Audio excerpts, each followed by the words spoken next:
Bonjour, je m'appelle Adama Thiam, je suis étudiante en Master 1 en télécommunications et réseaux à l'École centrale des logiciels libres de télécom et réseaux, plus connue sous le nom de ECDLT.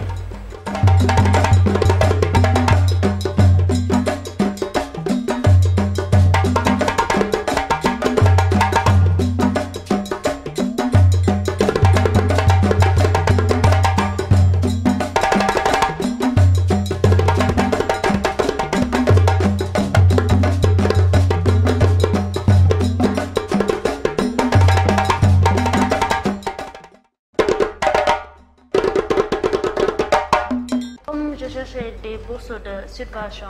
Du coup, je suis allée à la mairie de Parcelles Assainies. C'est là où j'ai rencontré un professeur de l'ECDLT sous le nom de M. Ba. C'est un prof d'anglais.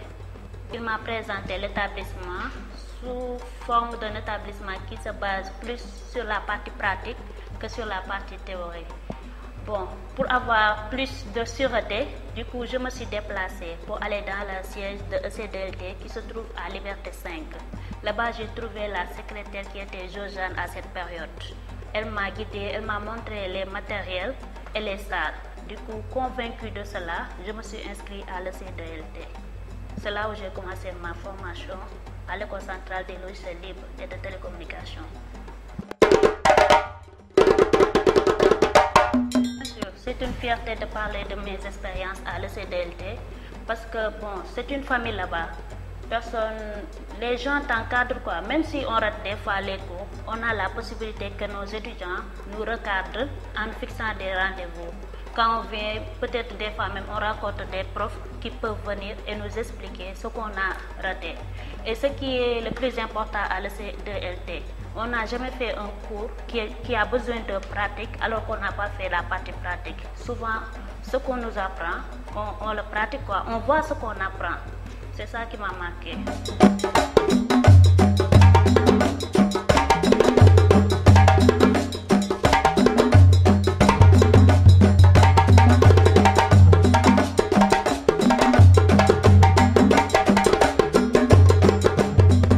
Je suis Madame Ouya Marie-Véronique.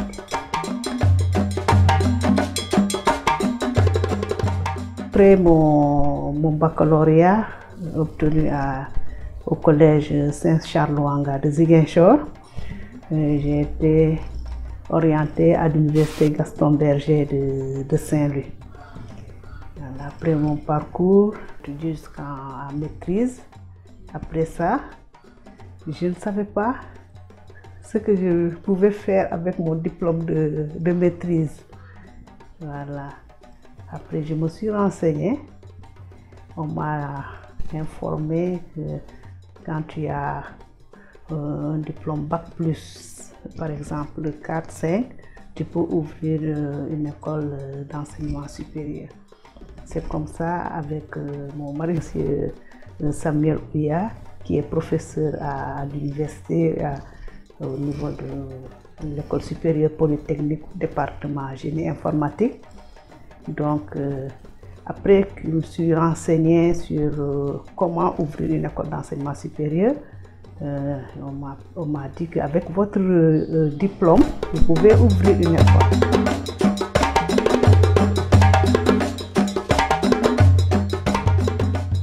Je me nomme Christian Audin. Je suis responsable de la scolarité à l'École centrale des logiciels libres et de télécommunications. Mais aussi, je suis responsable de la filière multimédia, internet et communication, donc, qui est une nouvelle filière aussi à l'école.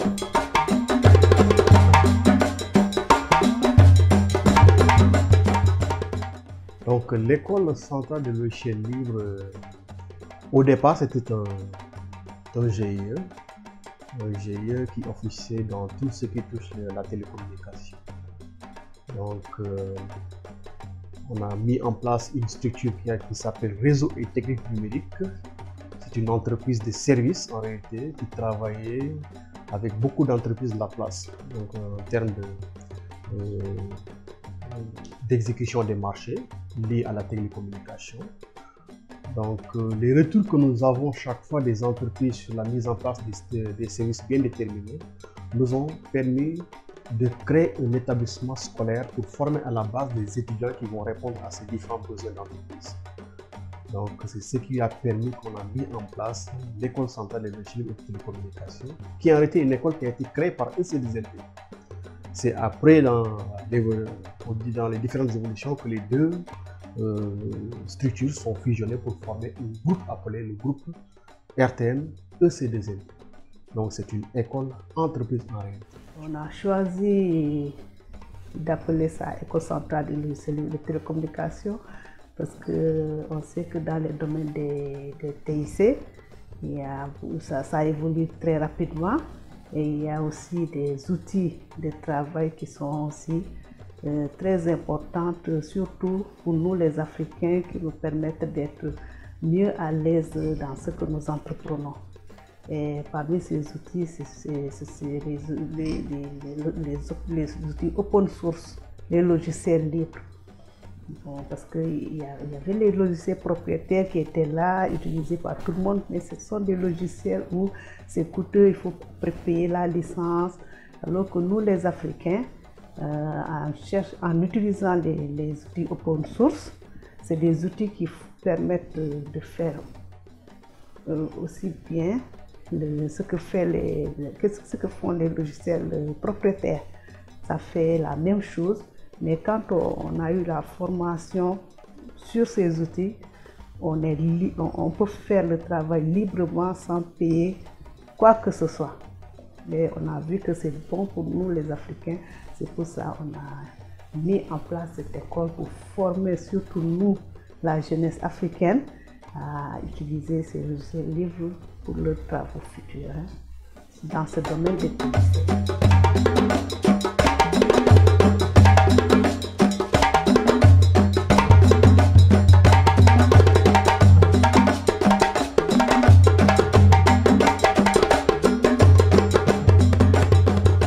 Je me présente Mohamed Diagne, connu sous le nom de Authentique, étudiant à École centrale des logiciels libres et des télécommunications.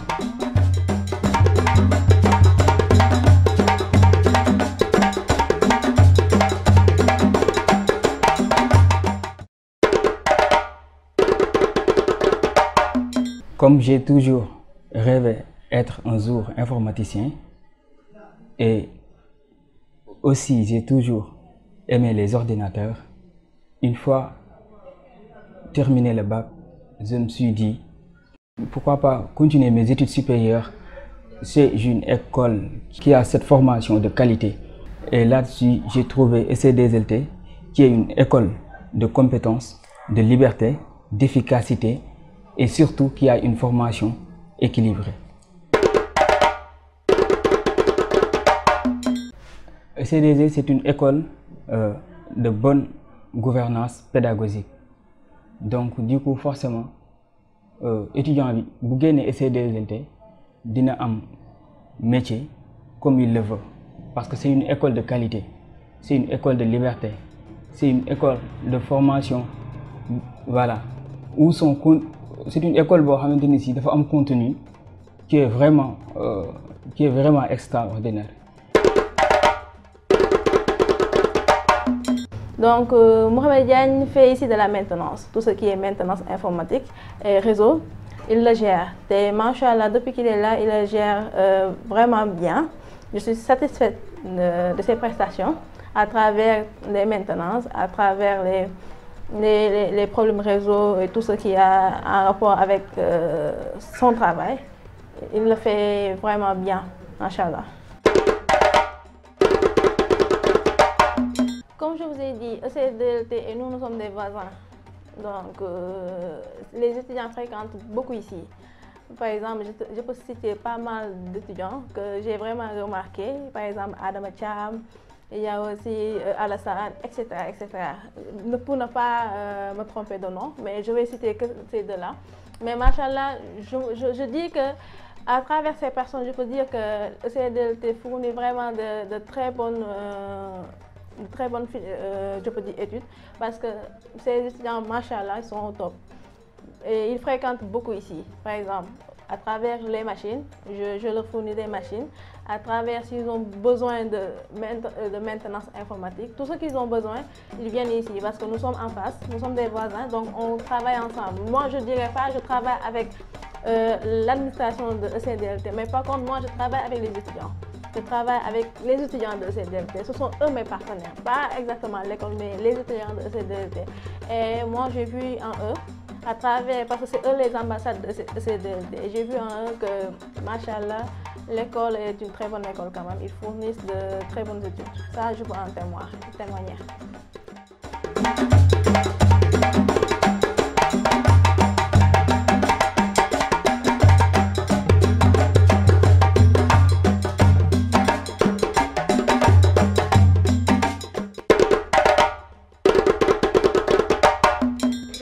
Sur l'étude des concepts et applications des réseaux définis par logiciel, plus connu sous le nom de SDN. Comme moi, souvent je travaillais avec Dr Samir Ouya sur son laboratoire nommé RTN. Du coup, on avait un projet sur ça. Alors, je me suis dit pourquoi pas, comme mon binôme aussi on était de même niveau, pourquoi pas prendre ce travail-là, comme c'est une nouvelle technologie et ce n'est pas encore connu par tout le monde. Du coup, on a travaillé sur les SDN. Bon, avec la Covid, au début, ce n'était pas facile de travailler dans le même lieu. On restait chez nous-mêmes, travailler en ligne avec mon binôme qui est Inos. Quand on est arrivé jusqu'au stade du pratique, on se déplace soit chez lui, soit chez moi pour faire la partie pratique. Mais au début, ce n'était pas facile, mais grâce à Dieu, on a pu atteindre nos objectifs. Une moyenne de 18 en soutenance.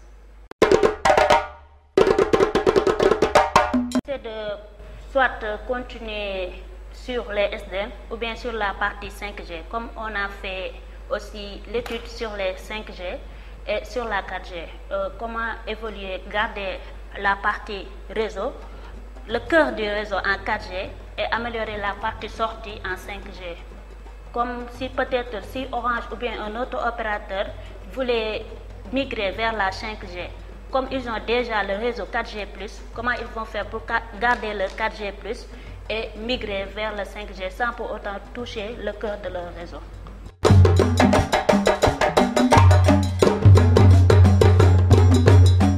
Il y a des étudiants au labo de RTN qui sont capables de faire ça et de faire plus.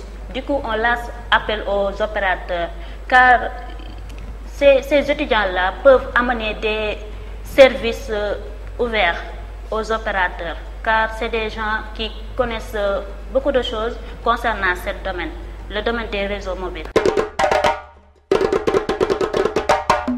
J'ai travaillé avec des étudiants, que ce soit des étudiants de ESTM ou bien des étudiants de ESP, même des étudiants qui sont à l'université de Bambey. Car j'ai travaillé avec certains qui étaient deux étudiants qui étaient à l'université de Bambey qui faisaient leur mémoire sur l'étude et mise en place d'un système de détection de feu avec alerte aux sapeurs-pompiers.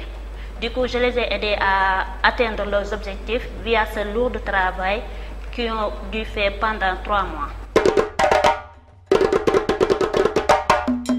Oui, RTN est une société technique numérique qui est dirigée par des professionnels qui sont des ingénieurs, soit des techniciens. Ils sont certifiés en Linux et en administration système. Du coup, RTN offre des services. Mais ces services ne se limitent pas juste par la formation de courte durée. RTN aussi offre des services aux entreprises qui en ont besoin, que ce soit dans le domaine de télécom ou bien dans le domaine des services réseau administration. Pour les formations de courte durée, ça ne concerne pas uniquement les étudiants, ça concerne aussi les professionnels, ceux qui sont dans leur milieu alors qu'ils veulent améliorer une connaissance et autres. Oui, dans le laboratoire de RTN, on encadre des étudiants qui sont à l'ECDLT comme des étudiants qui sont à l'externe. On a dû encadrer beaucoup d'étudiants parce que nous, je me rappelle bien, quand on était en licence 2, on a encadré des étudiants qui étaient en licence 3, que ce soit dans l'ESP ou ECMTP, qui étaient venus ici, nous a parlé de leur thème, puis on les a guidés. Du coup, cela veut dire que si vous êtes étudiante à l'ECDLT, vous êtes capable de faire beaucoup de choses, dont certaines. Je ne veux pas dire qu'ils ne sont pas capables, mais peut-être ils ne le font pas à l'étape où on le fait nous. En deuxième année, les étudiants qui sont ici à l'ECDLT sont capables d'aider les autres étudiants. Que ce soit, par exemple, je donne uniquement des exemples, les étudiants de ESP ou bien ESTMP, ou bien d'autres aussi, car on travaille avec eux sur le thème de mémoire, les guider. Des fois même on les guide jusqu'à leur mémoire, après on les laisse continuer le reste, c'est-à-dire la partie présentation. Oui, si on parle des logiciels libres, c'est des logiciels dont on peut accéder sans pouvoir passer par la partie payante. C'est open source quoi. Tout le monde peut y accéder et y travailler. Comme Linux, c'est open source, on peut y travailler. Il y a d'autres logiciels aussi qui sont libres. Il y en a beaucoup, on peut citer énormément.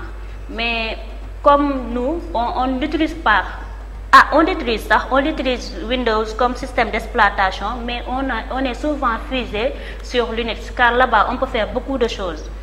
Et il n'y aura pas de blocage pour faire les choses, il n'y aura pas à donner des licences ou autres. Tout est open source là-bas, du coup on préfère travailler avec Linux et c'est plus professionnel aussi de travailler avec Linux. Ah oui, bien sûr, on peut dire, parce que là on n'a pas besoin de payer des services qui coûtent des millions alors qu'on a un service qui est gratuit, ou bien si on paye d'une part aussi, c'est pas aussi grandiose que comme certains logiciels aussi, pourquoi pas ne pas prendre l'open source? Actuellement, nous savons que l'enseignement supérieur, on voit plus de jeunes qui se préoccupent de leur formation que même les parents. Les parents, ils peuvent juste vous donner l'argent, vous payer la scolarité, mais les jeunes actuellement, ils sont très informés. Quand ils vont dans un établissement, ils demandent quels sont les programmes que vous faites. Est-ce que les programmes sont compatibles avec ce qui se fait dans le marché actuellement? Les jeunes sont comme ça. Une fois qu'ils auront terminé maintenant de vous poser des questions sur la formation, ils vont vous demander est-ce que vous êtes accrédité ANAQ ou bien CAMES. Donc, on ne peut plus être dans l'enseignement supérieur sans passer ni par l'ANAQ ni par la CAMES. Ici au Sénégal, en tout cas, ça n'existe pas. Donc, tous les établissements ont une tendance ANAQ et CAMES. On ne peut pas évoluer sans avoir cette vision-là. Donc, nous, indépendamment de ce que exige l'ANAQ et le CAMES, nous, on exige de nos programmes un niveau cohérent. Des programmes bien structurés. Et pour bien mener tout cela, nous faisons faire à nos étudiants beaucoup de pratiques dans le domaine des télécoms et des réseaux. Et c'est un peu la difficulté qu'on a avec nos étudiants parce qu'ils pensent qu'on les fait faire beaucoup de choses en termes de TP, de projets, etc. Bon, on sait que les étudiants, quand ils sont en cycle, ils ne comprennent pas les choses automatiquement, mais c'est après quand ils vont sortir qu'ils vont comprendre que la valeur des TP qu'on les fait faire tous les jours et les TD, les projets, c'est quelque chose qui paye à la limite. Donc, pour garantir cette qualité-là, nous déjà la qualité, c'est mettre l'étudiant dans des situations de pratique, dans des situations d'entreprise. Indépendamment de ce que l'ANAQ nous dise que, bon, conformer au programme aux télécommunications, il faut que les gens sentent que vous faites télécommunications, que vous faites MIC, mais au-delà de ça, il faut faire sentir à l'étudiant qu'il est en train d'exécuter un métier réel, concret. Donc, c'est la seule garantie qu'on peut donner aux étudiants, c'est que la formation qu'on va vous donner sera articulée sur des projets pédagogiques que vous allez réaliser pour sentir que vous êtes en train de faire une formation correcte. Donc ça, on peut vous garantir par rapport. Bon, maintenant, un programme peut être bien ficelé dans une maquette de formation sans quand même être exécuté comme il le faut par rapport à la maquette. Donc ça, c'est... Donc, vaut mieux avoir une maquette et faire un programme qui est pratique. Là, je pense qu'on va régler deux choses. On va régler les exigences du CAMES et les exigences de ce que l'étudiant est venu chercher dans l'établissement.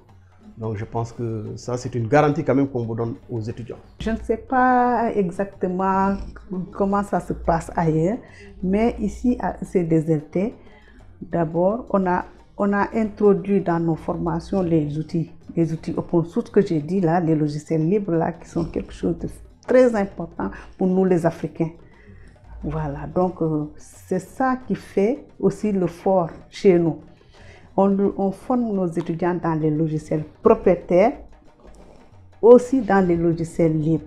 Ce qui fait que là, un étudiant qui sort de EC2RT a ces deux outils en main. Et en entreprise, quand nos étudiants partent là-bas, les outils propriétaires qu'ils ont appris, bon, pour la plupart, ils apprennent ça, mais avec les outils open source qui est entré dans leur formation et qu'ils maîtrisent, ça fait quand même un plus chez eux. Donc, parce que les entreprises actuellement ont compris que les outils open source, c'est ça qu'il leur faut. Je leur conseille quelque chose, parce qu'on ne peut pas terminer le baccalauréat, aller dans le milieu professionnel. Parce que si on dit milieu professionnel, cela veut dire qu'on va intégrer, une fois notre formation terminée, le milieu professionnel. Cela veut dire qu'on va chercher un travail. Du coup, si on cherche un travail, on a besoin d'une formation qui va nous permettre de faire bien les choses, quoi.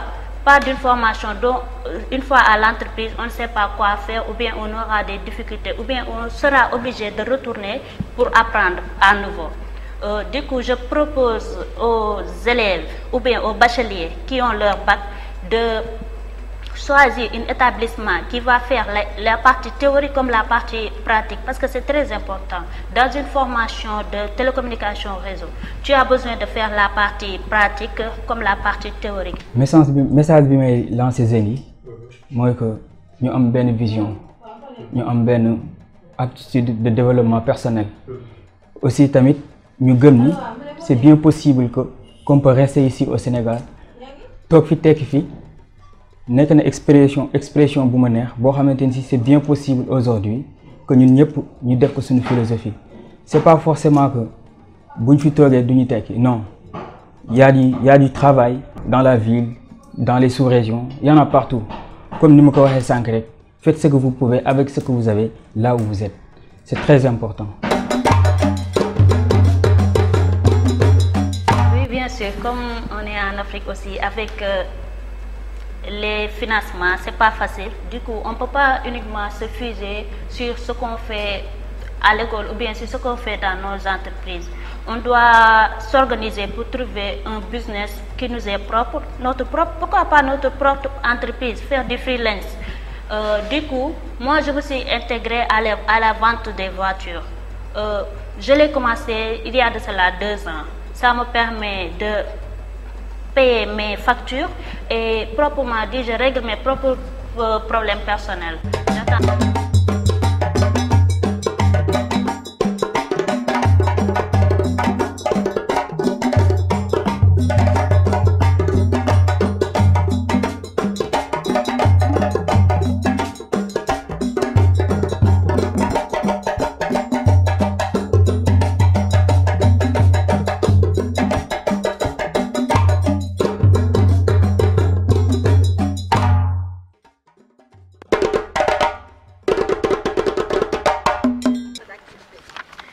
Ah, bien sûr. Nous avons une vie aussi consacrée aussi Djang uniquement parce qu'on a une famille, on a des amis aussi, des gens avec qui on partage des moments. À part les études, bien sûr que je pratique d'autres activités qui me permettent de me divertir un peu.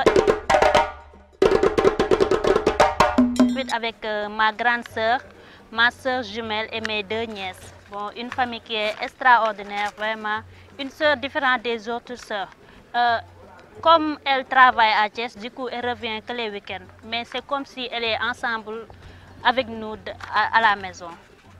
Son absence, on ne le ressent pas parce que tout le temps, elle nous appelle, elle voit si tout va bien, si on n'a pas de problèmes et autres. Vraiment, c'est quelqu'un qu'on remercie beaucoup. Si on fait des efforts et on s'efforce jusqu'au bout, pour dire vrai, c'est à cause d'elle. C'est une vraie idole pour nous. Bon, moi, souvent je sors avec mes amis, on part dans les restaurants, au niveau des plages, nous divertir un peu parce que aussi des fois c'est bon quoi.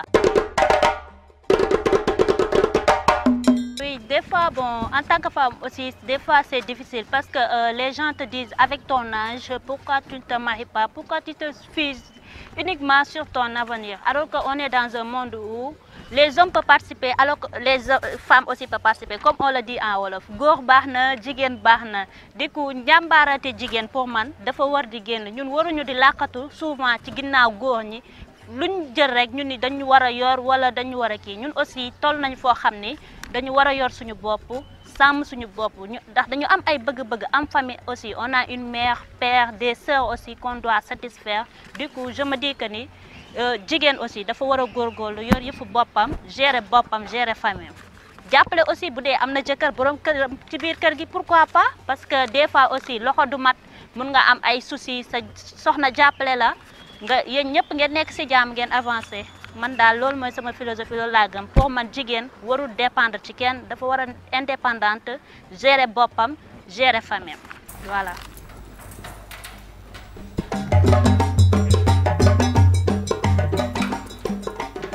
Bon, pour vous montrer que ECDLT aussi fournit des efforts pour ses étudiants en leur achetant des équipements pour qu'ils fassent leur TP. Voilà, ici on a des routeurs, des switches. Et si on parle de réseau aussi, on ne peut pas parler de réseau sans Cisco. Du coup, on a des routeurs Cisco, des switches. Voilà, ça c'est un câble console. On a aussi des D-Link. Cela montre que tous les étudiants auront la possibilité de prendre en charge leur TP de manière pratique, de simuler sans aucun problème. Ça c'est un PABX. Pour ceux qui font téléphonie sur IP, ils connaissent ça. Ça c'est un téléphone analogique. Les gens en disposent pour la téléphonie sur IP. Voilà. Ça permet de mettre les câbles Mura, mais pour Internet. Avec les RJ45, parce que ici les étudiants eux-mêmes fabriquent leur propre câble Ethernet en utilisant des câbles, voilà, sous ce modèle-là. Ils vont prendre le RJ45 et fabriquent leur propre câble de connexion à Internet.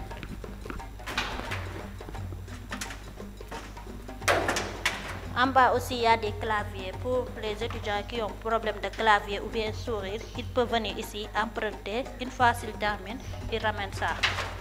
Il y a aussi des ordinateurs qui sont disponibles pour des étudiants qui n'ont pas la possibilité d'acheter des ordinateurs pour faire leur travail. Ils viennent, ils s'inscrivent, ils mettent juste leur nom, ils travaillent. Une fois terminé, ils ferment leur poste et retournent chez eux. L'école est ouverte du lundi au samedi. Du coup, on est grandement ouvert pour tout le monde. Pour ceux qui aiment travailler, aiment la dynamique et surtout pour ceux qui aiment l'expérience. On vous accueille à bras ouverts. Merci.